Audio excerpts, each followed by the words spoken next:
Bonjour à tous et à toutes. Merci d'écouter Immigration TV Canada. N'oubliez pas que nous sommes la seule chaîne qui vous donne des informations venues directement de l'immigration canadienne et du gouvernement canadien. C'est aussi la chaîne qui vous accompagne dans vos démarches d'immigration vers le Canada.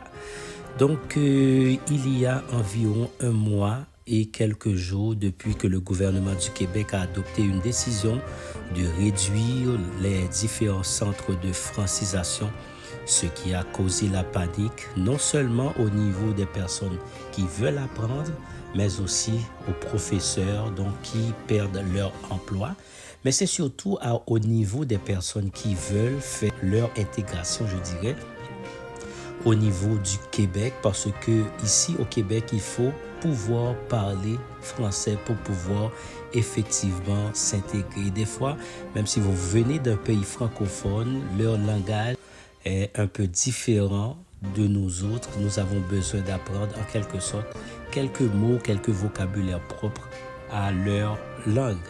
Donc c'est pourquoi les personnes ne cessent pas de manifester à travers les rues afin de demander au gouvernement de retourner sur sa décision en ce qui a trait à l'ouverture des centres de francisation qui se trouvent un petit peu partout à travers le Québec. Donc, si vous êtes dans cette situation, vous pouvez toujours écrire un commentaire où est-ce que vous êtes, comment cela vous affecte, afin que les responsables puissent écouter votre voix à travers Immigration TV Canada. Et nous sommes tous avec ces personnes-là qui veulent vraiment apprendre la langue française afin de pouvoir faire leur intégration. Je vous invite à regarder avec moi cette vidéo donc pour dire que ces personnes-là ne veulent pas baisser les bras en ce qui a trait à leur lutte concernant le retour des cours de français au niveau du Québec. D'une seule voix et en français, ils dénoncent ce qu'ils perçoivent comme la fermeture d'une porte d'entrée vers la société québécoise. C'est le cas de cette étudiante ukrainienne arrivée au pays en décembre dernier. Sinon, vous restez ici pour vivre et a besoin de langue. Ou cette immigrante originaire du Moyen-Orient. J'ai besoin de contact avec les gens autour de moi. Si je ne peux pas parler avec les gens, ma voisine, et mes amis, comment je peux communiquer? Faute de financement suffisant, les centres de services scolaires du Bas-Saint-Laurent ont mis fin aux classes de francisation. Résultat, plus de 400 étudiants de la région se retrouvent du jour au lendemain sans plan B pour apprendre la langue de Molière. Une décision que ne comprend toujours pas cette enseignante en francisation depuis près de 10 ans. J'ai honte.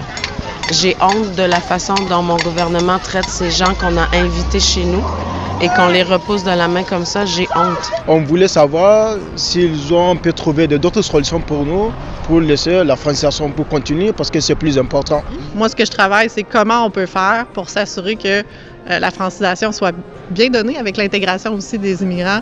Plus tôt cette semaine, la députée Maïté Blanchette-Vizina, qui jure malgré tout que la francisation demeure la priorité de son gouvernement, a laissé entendre que d'autres partenaires pourraient prendre le relais des cours de francisation. La moindre des choses, c'est arrêter d'attendre de couper, qu'il y ait un service qui se mette en place puis qui devienne disponible pour les gens de la francisation. Là, ce qu'on dit, c'est qu'on coupe, puis on voit les dommages, puis peut-être qu'on va mettre quelque chose en place, mais ça va prendre du temps à le mettre en place. Ce qui est très étonnant et émouvant, c'est qu'ils sont beaucoup plus résilients que nous parce qu'ils ont vécu plein de difficultés par rapport à nous qui avons eu une vie dans la ouate. Donc, ils sont beaucoup plus résilients, ils ont confiance. Au centre de services scolaires des Phares, les cours de soir de francisation prendront fin le 5 décembre et ceux de jour le 24 janvier prochain.